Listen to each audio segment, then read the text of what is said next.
You're in a good place now.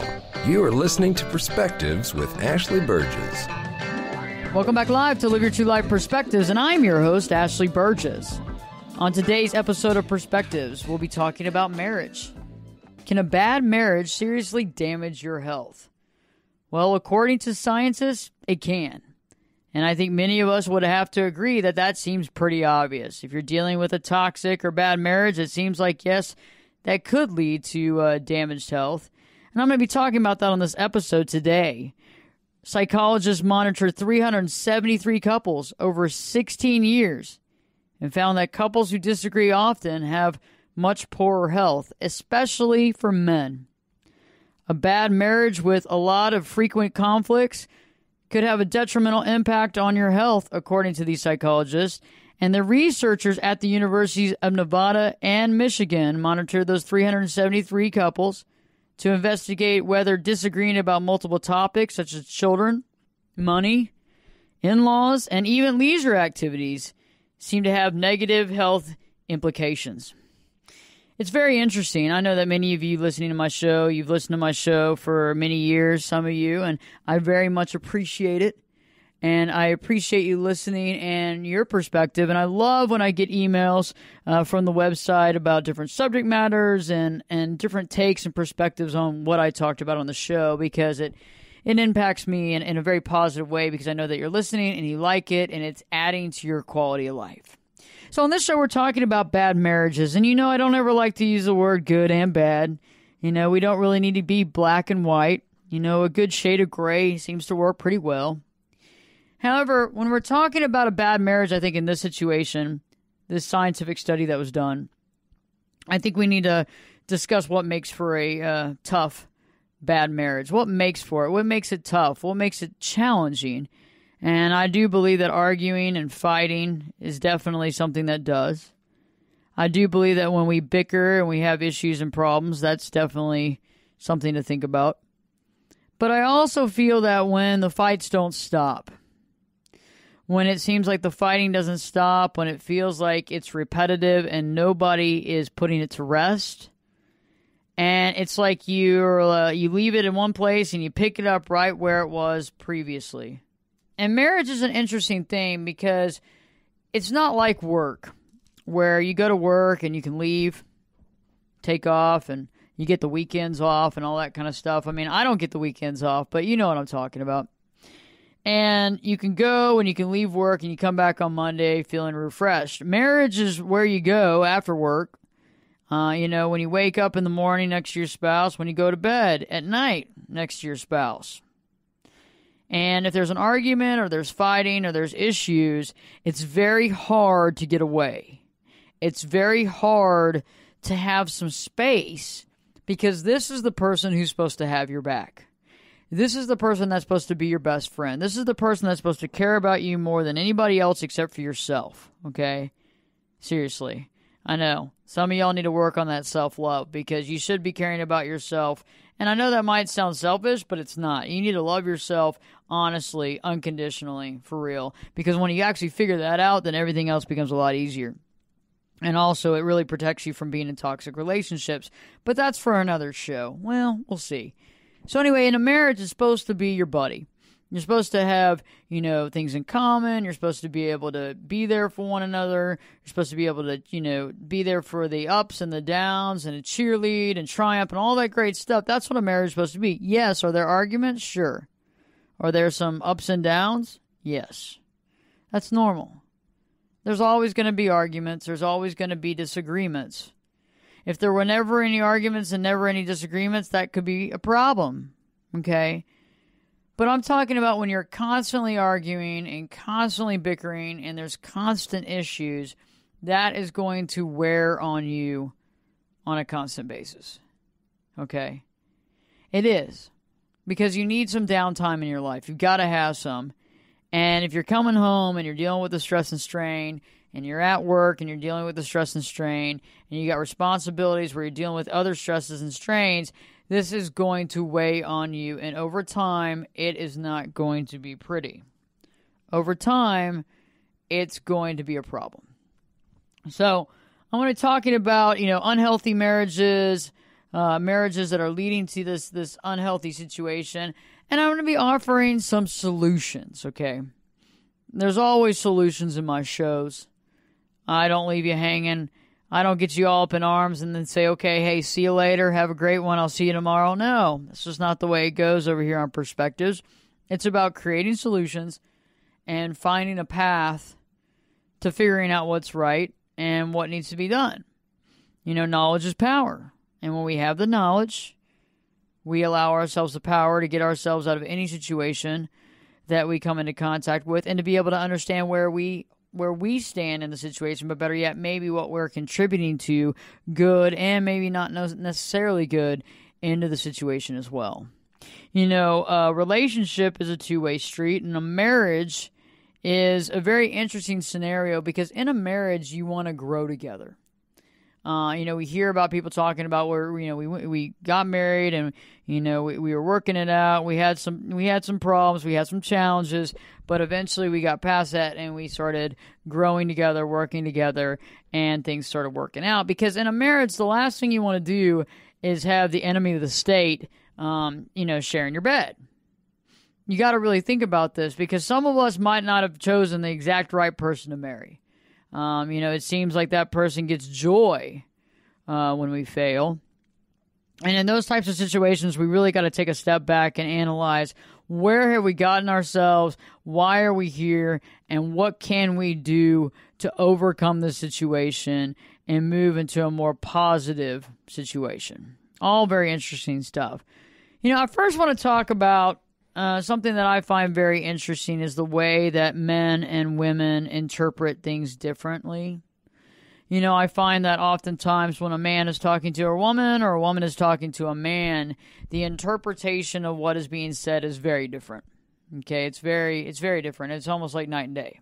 Okay, and it's interesting when I do work with couples and there are couples therapy.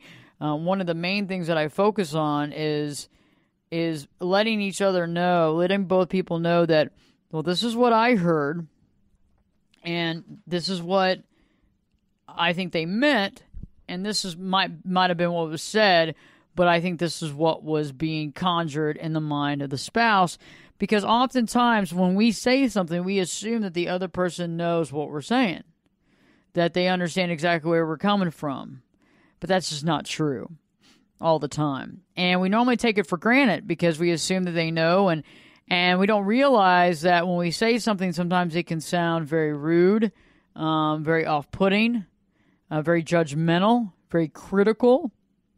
And in those situations, we have a tendency of we either blow up in the situation, or what? Or we hold it all in.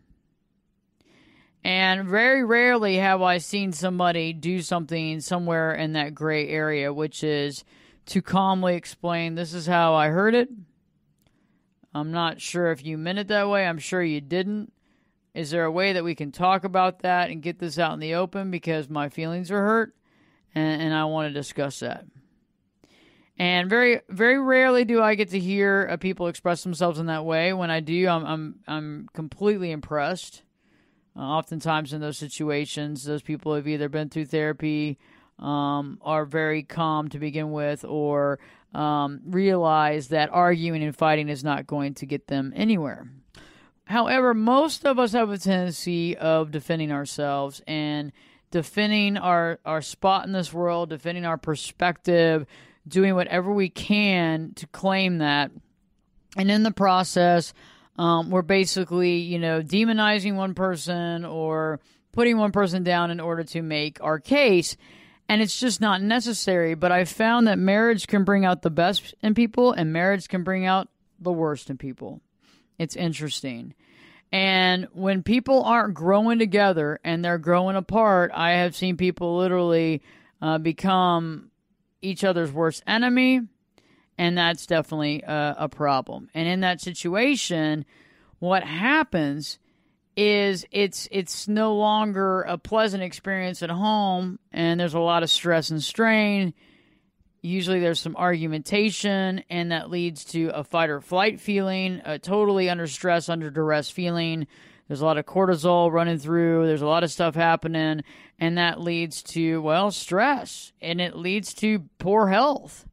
You can't be around a stressful situation 24/7 and assume that you're not going to have something health-wise happen to you, okay?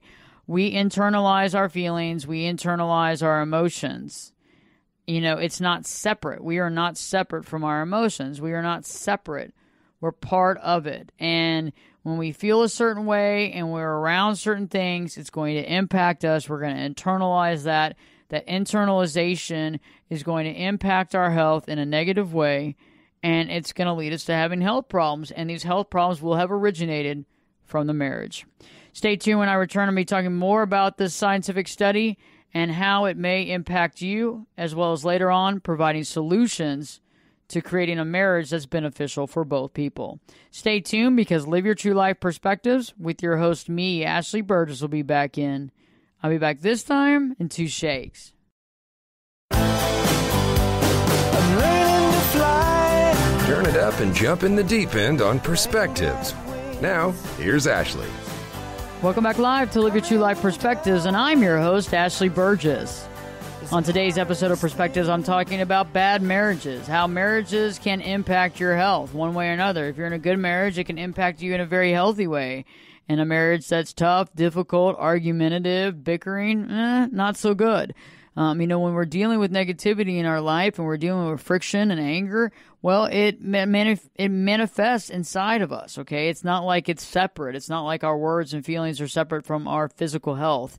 I'd like to say that that's the story, but unfortunately we are connected, and I think it's a good thing. However, if you find yourself in negative situations that are impacting you like that, it's going to definitely impact your health, and it's going to create some problems for your health probably in the future or in the immediate now. And recently some scientists did a research study, and it's taken several years. It's been over the period of 16 years that they've actually, followed hundreds of couples and done a complete scientific study on how bad marriages affect health. And it's directly true. And as you can see, when we're dealing with something that's toxic or overwhelming or causes stress, that stress ends up causing us to have a health risk, because the stress impacts us in such a way that it causes a lot of inflammation. And anytime we're dealing with stress, and inflammation, that inflammation causes a lot of different things. And it's interesting because, when we're dealing with a lot of stress and we're having that emotional stress and that emotional response, and we feel like we're being beaten up on emotionally and mentally, the body's biological response is that fight or flight response, right? And that has a tendency, and that floods, with adrenaline into our body, and it can help us in life-threatening situations, right? But if we're dealing with stressful situations in our home, and it's over a long period of time, it can cause some major problems. It can cause certain protein levels to be constantly elevated, which can be a factor in many chronic health conditions. And those health conditions can cause us problems. I mean, it can cause problems in our guts, anything from colitis to, different things like Crohn's disease, IBD, all kinds of stuff like that, that can be caused. And that can also be caused by, obviously, different things like genetics and antibiotics and diets. But it also can be a direct cause from environment and stress, and needing to deal with regulating our stress level. Okay. And it's interesting when we are in a marriage that there's a lot of bickering and there's a lot of arguing. I like to offer the analogy of smoking. Okay. We're not talking about that one fight that you had 9 months ago. I mean, some of you out there, you don't have that many fights. You have very few fights, but you rectify it, you come up with a solution, and you move on. We're not talking about that. That to me is having that one cigarette every 9 months. I'm not advocating cigarettes, but I'm saying that one cigarette every 9 months is not going to kill you. But when you're bickering and fighting with your spouse every single day, I mean, think about that. How many fights and arguments are y'all having? And if you think about each fight and argument as a cigarette, if you're having like 15 cigarettes a day, and I'm talking about the fights, okay? 15 cigarettes a day, your health is, you've got to watch out. And I think oftentimes they don't realize the impact of that fighting and that bickering. I mean, might not be screaming and yelling and throwing things, but there's a lot going on, and we don't realize how internalizing and how we internalize these situations and how it impacts our health in a negative way.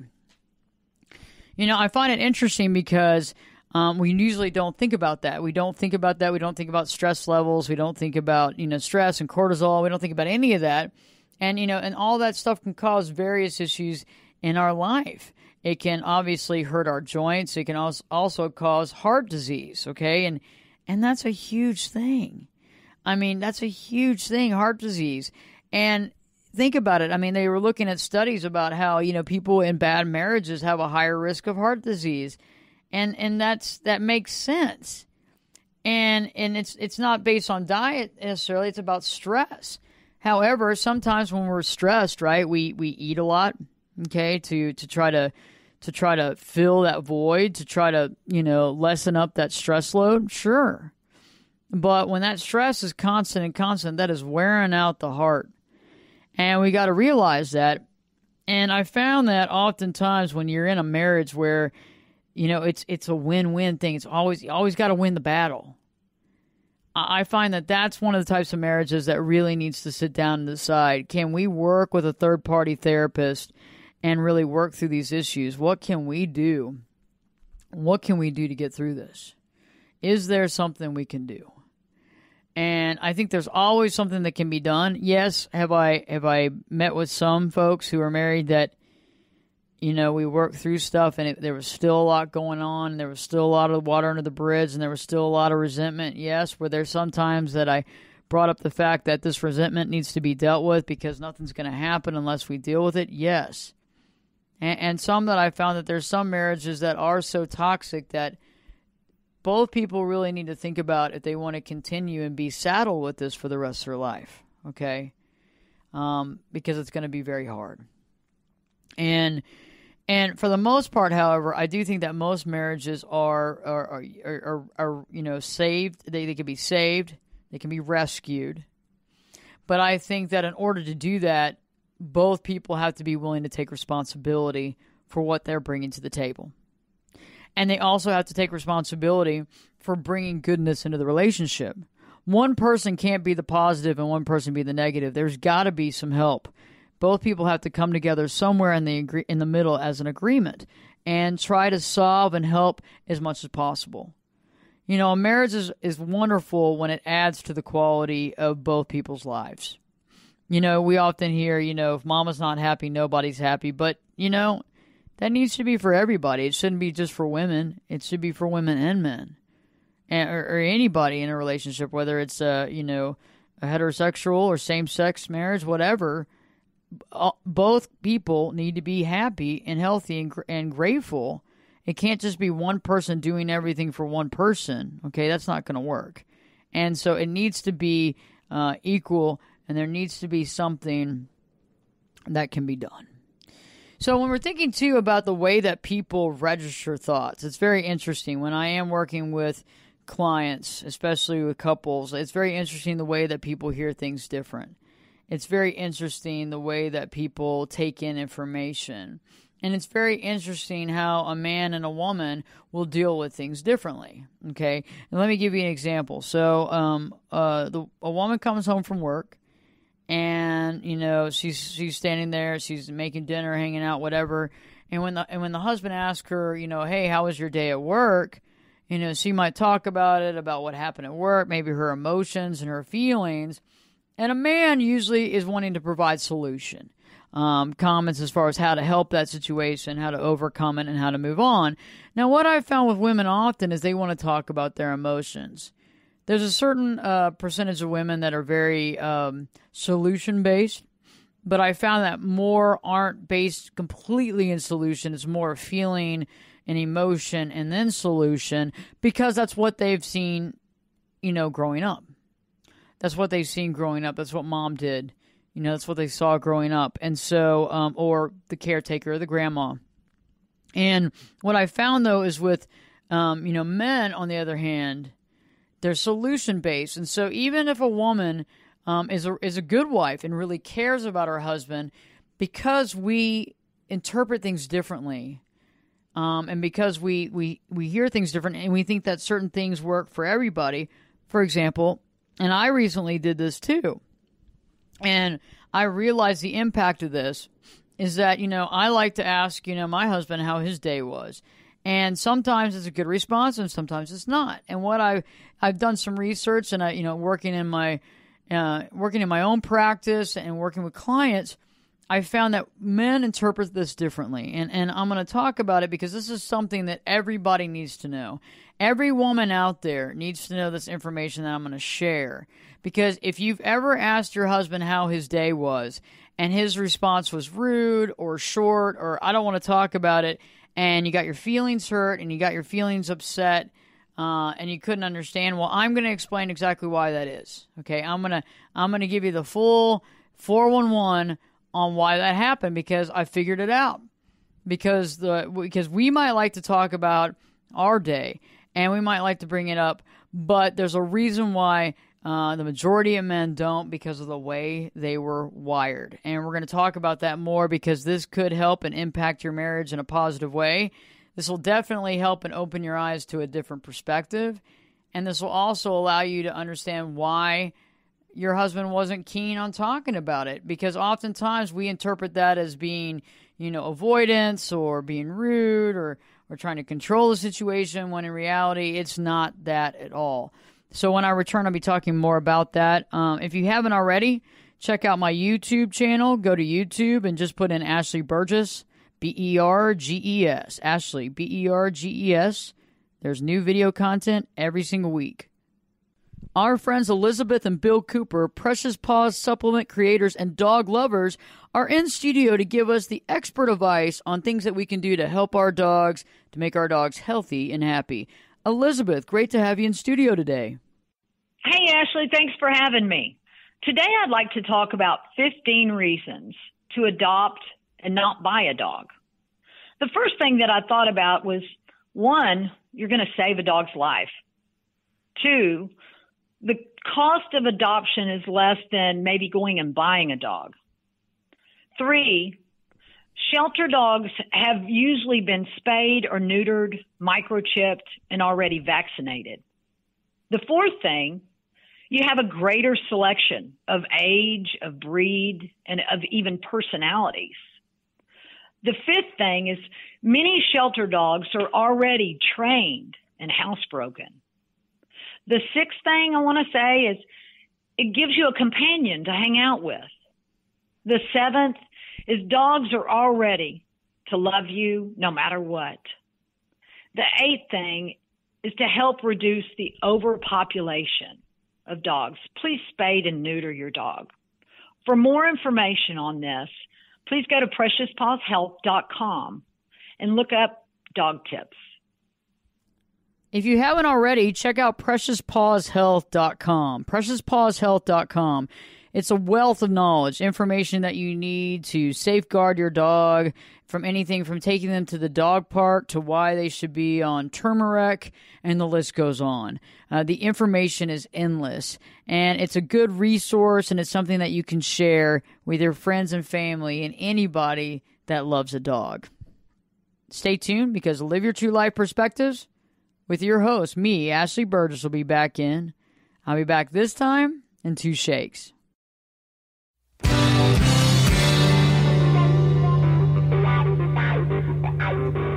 This is Jake Busey, and you're listening to Perspectives with Ashley Burgess. Welcome back live to Live Your True Life Perspectives, and I'm your host, Ashley Burgess.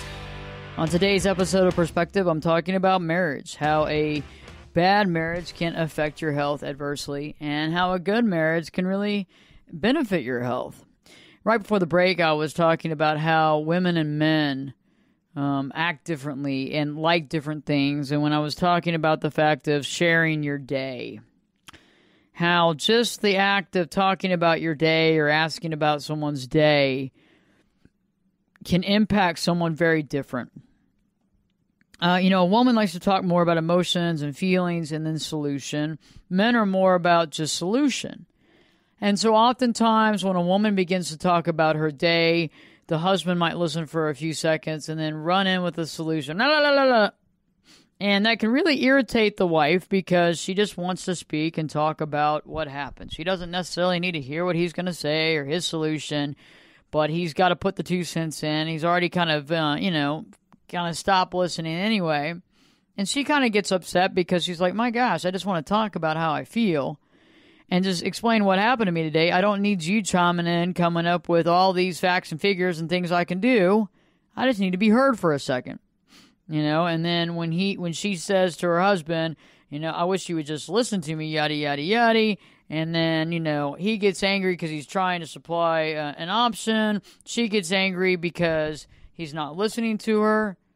And then there's an argument and a bickering. You never listen to me. I just want to talk about my feelings. You're never there for me. This is BS. I'm going to call my girlfriend and talk to her. Okay.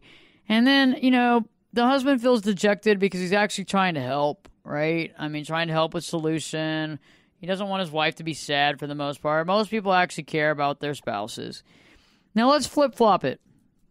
Okay. Husband comes home from work. Wife's making dinner after work too. Honey, how was your day? Tell me about your day at work. And I think that some people out there, some of you wives out there know exactly what I'm talking about. When you actually care, you actually care, okay? And, you set the scene and you care about them, and the next thing you know, you ask them about how their day was, and they respond back, I don't want to talk about it. I don't want to deal with it. I'm stressed out. Why do I have to talk about my day? What, are you interested in my day? I mean, can I just relax? Can I just sit here for one moment and just relax? I had a long day, okay? And you feel dejected. You feel overwhelmed. You feel angry. You feel sad. Why is he acting like this? I'm trying to be nice. First off, we already have a problem when we're trying to be nice. We should be being nice anyway. So we're not trying to do anything. We got to get that word trying out of our vocabulary because trying never helped anybody. Okay? Trying never got anything done because when you're trying something, you're not doing it. So I'm being nice, yes, and I'm caring. But in that situation, when you feel like you're getting dejected like that, it can be overwhelmed. Well, I'm just trying to ask you. Sorry for caring. I mean, whatever. Okay, well, I don't even know why I came home to listen to this, okay? You know where these arguments, come on. We can all identify with this to some degree, correct? And so let me explain why this is happening, because this is very interesting, and this is a dynamic that's very important. And so all the wives out there, you might want to listen to this if you've heard this at least one time. Men want solutions. They want a solution, okay? When they have a problem, they want to find what? Solution. Okay, so when you're asking your husband when he gets home from work, how was his day? And he comes back with, I don't know why I just can't have a private moment here, just sit here and relax. I don't understand why I have to talk about my day. I've had enough stress on me, really? When that's the case, I'm going to let you in on a little secret. What's happened is there's a problem at work, and there hasn't been a solution that has worked yet. And because there is no solution yet, and a man is solution-based, what happens is you're bringing it up. You're bringing up about the day. You're asking about it. And he's feeling that he has failed, and he's getting very stressed out because there is what? Because there's what? There's no solution yet. So you're reminding him by bringing up the date, even though you're trying to be positive, and you're not trying. We're not trying to do anything. I don't like the word trying, because trying means I'm not doing anything. Trying means that I'm not doing anything. I'm trying, but trying never did anything. So you're being nice and you're being supportive. But even though you're being supportive, the impact is negatively impacting your husband. Because what's happened is the solution has not presented itself. Your husband is feeling very challenged, overwhelmed. Do you see what I'm saying? And so you're impacting it again, reminding him that he hasn't figured out the solution to the problem that was at work. And so all I'm saying is that if you know that information right now, and that's some golden information that a lot of people don't know because they don't know it, because they haven't been around it enough and understand it, but this is really just, it's pretty explanatory. When you realize that, all you just said, okay, you got it. And you can pick up on cues when you see them when they're home from work. It's really easy to pick up on a cue from somebody when they're feeling really good about themselves or when there's some stress or whatever. You don't have to bring it up, because what I found with men is they'll tell you if they want to. It's different from women. It's like we want somebody to ask us how we're doing, but a man really doesn't, okay, for the most part. He wants to kind of figure it out and stew on it and get through it on his own. And then, when he's feeling good and stuff's going well, he'll share it with you. And I find that very interesting and very different. And I respect that. It's very interesting. So the next time that happens, realize that he hasn't come up with a solution. And that's why he's probably thinking about it. He's turning the problem over and over and over again. He's turning over every stone to try to figure out what to do. And right now, he just hasn't figured it out. And so when you bring it up, it reminds him that he has not been as competent as he wants to be at this point, because he would have already found a solution. Again, obviously, he's being hard on himself, but, that's what a lot of men do. And there's a lot of women out there, too. I have a tendency of falling into that. When I haven't come up with a solution, I don't really want to talk about it. And I've always kind of been that solution-based person, so I kind of bridge the gap in that gender gap on that deal, because I just don't. I'm cool with emotions. I'm connected with my emotions. I'm not disconnected. I'm very connected to my emotions. I used to not be, but I am now, last 12, 15, 20 years. But there was a time when I wasn't. There was a time when I had a lot of anger and resentment. And I worked through that and did a lot of soul work on that. And so I came out the other side. But I still like to really focus on solution. And I like to focus on concrete solutions. And when I find a concrete solution that works and I feel good about it, I run with it. I run with it because it's awesome and it's great and I love it. And that's what is so valuable. And so sometimes I fall into the same category. And, my husband doesn't really ask me about how my day is, because I think we've been around each other long enough to understand that if our day is really great, we'll talk about it. If it's not, we're not going to bring it up. And we don't need somebody to force talk about it or ask us about it. Sometimes he'll ask me and I'll ask him. Sometimes it's the right moment. Sometimes it's at the inopportune moment. But what I've realized is just by being observant, you can mitigate arguments. Just by, being the kind of person that cares, you can, stop an argument. And what I mean by that is, as long as you don't really care about winning the argument, because winning the argument really doesn't matter, you can do a lot of marriage preservation by doing that. You can safeguard your marriage by not having to win the argument. It's a valuable place to be at, I'm telling you. I would much rather not win the argument and keep an amazing person in my life than win the argument. It doesn't matter that much to me. Now, there was a time in my past, sure, I'm going to win. I'm going to win at all costs. But again, that goes back to the time when I was pretty angry. I was angry and resentful about some stuff, and I hadn't dealt with my resentments and anger at that point in time. And when I finally did come to terms and grasp with that, and that also is what leads to a kind of toxic bad marriage, is that when we bring that anger and resentment into our marriage, you can't compartmentalize that. You can't just act like it doesn't exist. I mean, this is a big part of it. I mean, this is a big deal. And that's the key, is that when we don't do our own personal work, we're not adding to the quality of the marriage. We're actually taking away from it. We're doing it a disservice. And that's a big deal. And I think that when we get into marriage, we got to look at it as, we're going to take it day by day. But we had to have gotten into the marriage for the right reasons. And, when we're in an unhealthy marriage, there's some solutions that we can really work with, and there's some things we can do. And one thing that I want to talk about when I return is why an unhealthy marriage affects a man more. Because I think most of us would think it would affect a woman more, but it doesn't. And I'm going to talk about that. The scientific research has discovered that it does affect men more, and physically and health-wise. And I want to talk about that and explain that so we all understand that, and also offer some solutions to the marriage issues right now. Joining me live in studio today, Dr. Lee from Advanced Surgical Arts in Plano. He's an amazing doctor, but also a good friend. Dr. Lee, last week we were talking about male incontinence and how the Emsella machine works for men and women. But can you tell our listeners a little bit more about the technology behind it and how it does work? Hi, Ashley. Thanks for having me back.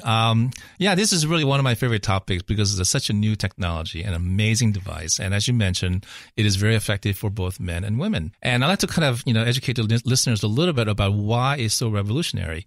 It is based on electromagnetic technology. It's basically the same technique we use as an MRI machine. So we use that every day all around the world to scan, the body and the brain and things like that. So there's no radiation, very safe, energy that is used. And we use that energy to pulsate and tighten the muscles in your pelvis. I'm sure a lot of women and a lot of men listening have done something called the Kegel exercise. It's an exercise you use to kind of stop the urine in the midstream. But those muscles get tightened 11,000 times in 28 minutes. It's unbelievable. And we do that, 6 times in a whole as a treatment session, and has an amazing effect on the reducing incontinence. That's amazing, Dr. Lee. And for our listeners who are interested in this procedure for themselves or for a family member or a friend, where can they find you? We're at emselladallas.com. That's spelled EMSELLA Dallas.com. Can't wait to see you back in studio. Thank you so much. Thank you very much. Stay tuned. Live Your True Life Perspectives with your host, me, Ashley Burgess, will be back in. I'll be back this time in 2 shakes. You could be my luck. Get in here. You're listening to Perspectives with Ashley Burgess. Welcome back live to Live Your True Life Perspectives, and I'm your host, Ashley Burgess. On today's episode, I'm talking about marriage, about how a bad marriage can impact your health adversely and how a good marriage can benefit your health. And it's interesting, right before the break, I was talking about how men are affected more deeply health-wise when their marriage is bad, when there's tough times. And why that is, because I think oftentimes we would think it would be a woman that would be affected more. But it's not, according to this recent study. And it's interesting because I think that it's based on the fact, and this is what they were talking about, is that men have a difficult time dealing with failure. And failure impacts a man more so than a woman, okay? And it's interesting because men internalize failure. And they internalize failure because they feel as though they are incompetent. And think about it. When you're in a marriage and you're a man and you've always been solution-based and figuring out problems and finding solution and doing very well, in every other facet of your life, whether it's sports or career or anything else. But when it comes to the marriage, you're dealing with this tough marriage and you feel as though it's failing. It's hemorrhaging. And because you can't find the solution, you've tried everything, you feel incompetent. And then when a man feels powerless, that's when their health deteriorates. And that's what you really want to think about is if you're feeling powerless in your marriage right now, you've got to take a step back. If you're feeling powerless in your marriage right now and you're feeling incompetent and you're feeling as though you're a failure, you need to step back and you need to work with somebody, whether that's me or somebody else. You need to work with somebody to really focus and figure out what can be done to find a solution. Because that's so important, because the last thing you want to do is revolve your life around a situation that you feel is a failure. What that does is that drags you down on every single level. Because we can't compartmentalize our feelings. And failure leads to fear-based thoughts. And when we feel incompetent, again, we have fear and anxiety, stress, depression. And feeling powerless really sinks us into a greater depression. And so in that situation, to seek therapy is the first and foremost thing that you want to do. It's very powerful. And it can help. You can seek therapy one-on-one and then eventually bring in your spouse and work. And if you find the right therapist, you can really do a lot of great work because the person, if they're good, is impartial, is very impartial, and allows both people to speak freely and helps both to interpret what they mean. Because oftentimes, like I was saying earlier, the man might interpret what the woman's saying differently, and the woman might interpret what the man's saying differently, and it's all filtered by our thoughts. If our thoughts are very positive, we have a positive filter. If our thoughts are very negative, we have a negative filter. If we think everybody's out to get us and that's our filter, then everybody's out to get us. The second thing is to take responsibility. If a marriage is going to work, if any relationship is going to work, you've got to take responsibility. Both people. Not just one. Both people have to take responsibility for the good and the bad. Because it's not just a one-way street. Both people are adding or taking away from the marriage, and both people need to do some introspection and take responsibility. The next thing that you can do is always be honest and truthful when it comes to your feelings and thoughts. You don't want to hold on to a bunch of resentment. You don't want to hold on to that because that leads to a lot of stress and anxiety and anger. And anger will kill anything. Anger is like poison. The more anger you have in you, the more poisonous your insides will become. And usually that leads to some type of illness or disease. There's countless studies on it. We've seen it. And so being honest and being truthful in a positive way as much as you can to talk about your feelings, to allow your real thoughts and feelings and values to come out is mandated. You can't live as a chameleon or, walking on eggshells your whole life. You've got to step up and do what you need to do. And it begins with telling the truth and being honest, because every relationship is based on honesty and truth. You can't just placate somebody and expect the relationship to work. You can't just placate and expect the relationship to work. You've got to step up and care about yourself as well, and step up for what matters most to you. And you got to explain that sometimes, and you got to keep that next to your heart, and you got to do what's right. The next thing that you can do to help this marriage situation is to realize we can't fix everything. Sometimes the solution might not necessarily be what we want, but sometimes we have to realize that we can't fix everything. And that can be hard, because the last thing that you want to do to help the situation is to take your ego out of it. You got to check your ego at the door. That ego is going to get in the way, because that ego is going to tell you that you can fix everything, that you're in charge, that you have the power to change everything. And yes, for some degree, we all have the power to do things. We can have the power to fix things, but it's a two-way street. The other person has to be willing too. And we have the power to change our thoughts, and we have the power to create through our thoughts, and we have a lot of power, but we got to use that power for good. We've got to use that power to do good things. And if we use that power to do good things, we can create some amazing things in our life.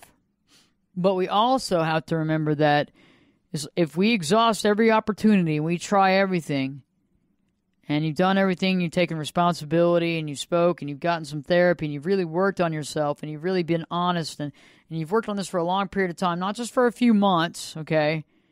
And you've become yourself, and you found yourself, and you're working on it. If that doesn't work, then you really need to step back and ask yourself, what are you willing to deal with for the rest of your life? And I'm not advocating divorce, but I am advocating that everybody needs to be happy. But you can't run from your problems. They'll just come back. So we got to do a lot of self-work when it comes to marriage, because it's two people coming up together with a big mirror in the middle. And we got to figure out what we got to do. And I'm a big believer that if you can work through the problems and the struggles of a marriage and you can get on that other side, kudos, because that's a powerful position to be in, because that means that you had to sacrifice and you had to meet in the middle, and you were able to put your own issues and fears aside and work and build each other up to create an amazing, powerful union that so many people would really thrive in, and it's a powerful position to be in. I hope that this show has helped you. Please feel free to share this show with your friends and family. They might need to hear this. And last but not least, marriage is worth saving if it's worth it. Do your best and do everything that you can, and you'll feel good about the outcome. Stay tuned, because Live Your True Life Perspectives with your host, me, Ashley Burgess, will be back in. I'll be back this time in 3 shakes.